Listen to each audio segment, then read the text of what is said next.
I really don't want this to turn into the season of firing clients for stupid reasons, or clients letting you go for stupid reasons.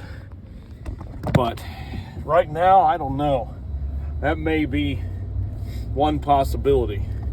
As you know, a couple weeks ago, I let a gentleman go, or rather it was a mutual parting of ways. Me and the client mutually agreed to part ways from work. But I had another incident recently where I outright fired a guy. And now I'm going to tell you about it. So, I've been working for this guy for about 4 to 5 seasons. I believe it was about 5 seasons. And he'd been an okay customer. He'd been a fairly good paying customer. But the issue was every so often, I would show up there and vehicles would be blocking my way. I couldn't get into the backyard area. Or his dog would be outside in the back and I couldn't cut the backyard. And, you know, it happened 3 or 4 times over the course of, say, I don't know, the last 3 years or so. It had happened 3 or 4 times, and I was getting pretty tired of it. I was getting, tired of having to, a couple times I started reminding him in the morning, like, hey, listen, I'm coming out, make sure the dogs are put up, make sure the cars are removed, whatever. In addition to my normal, the day before I come out, good afternoon, I have you down to cut tomorrow in the morning or something like that. I typically send out a reminder message the day before. This gives the client notice, but also it gives them the opportunity, if there's something they need to tell me, concerning the service at that date, they can let me know. So this particular date, I texted the gentleman the day before, hey, I'm going to be out in the morning to service your property. Didn't hear anything back, no reply. So, okay, not everybody replies. It's fine. Next day, I show up in the morning, and his vehicle is there, and the other 2 vehicles are also there. However, they are parked in such a way strategically to where it's not going to be possible for me to service the backyard. Meaning, the gentleman in question had a driveway, a 2-length driveway, and then he had double gates which were gone. They had been, demolished with the wind or something like that. They were old and rotten away anyway, but they hadn't been there in a good long while. So he just had an opening into a long concreted area, and then there was another fixed area where the backyard entry was. And so he had one vehicle parked in front of the first opening, and another vehicle all the way to the back end of this, to where I'm looking at it and I'm like, this was done strategically. This was done on purpose. This person parked these vehicles here so that I would not be able to get into the backyard.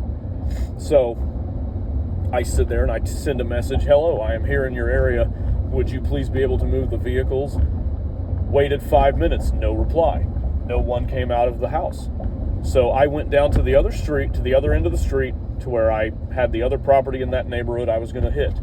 I was going to service. So in this neighborhood, I had 2 properties, one on one end and one on the other end. So very end houses in the neighborhood.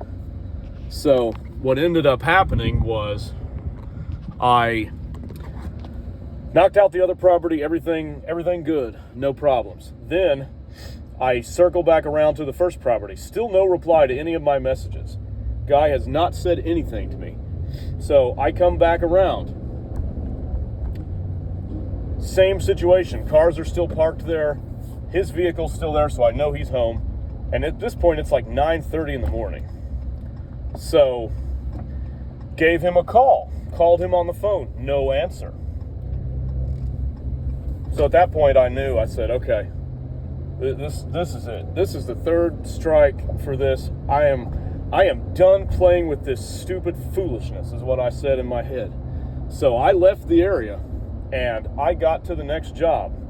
And as soon as I got to that next job, I sent a message basically saying, effective immediately, you will no longer be serviced on my route. Thank you and have a good day. And that was it. I sent it and it was done. You're done.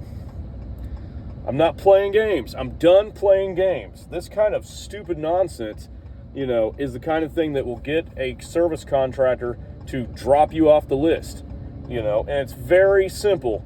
It's very simple to avoid these kind of problems. Just don't play games with me. Very simple.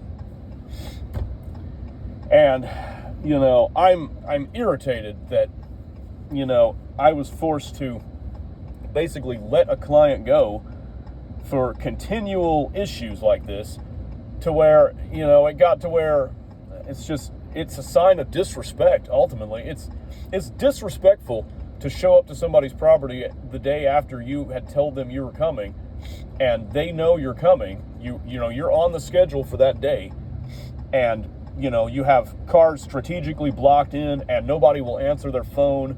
Nobody will respond to your messages. That's some disrespect. I ain't dealing with it no more. That's some disrespect I'm not tolerating in my business. So we cut that guy loose. We're done with him. I'm not going back to that property. I'm not having any dealings with that client anymore. It's over. It's over with.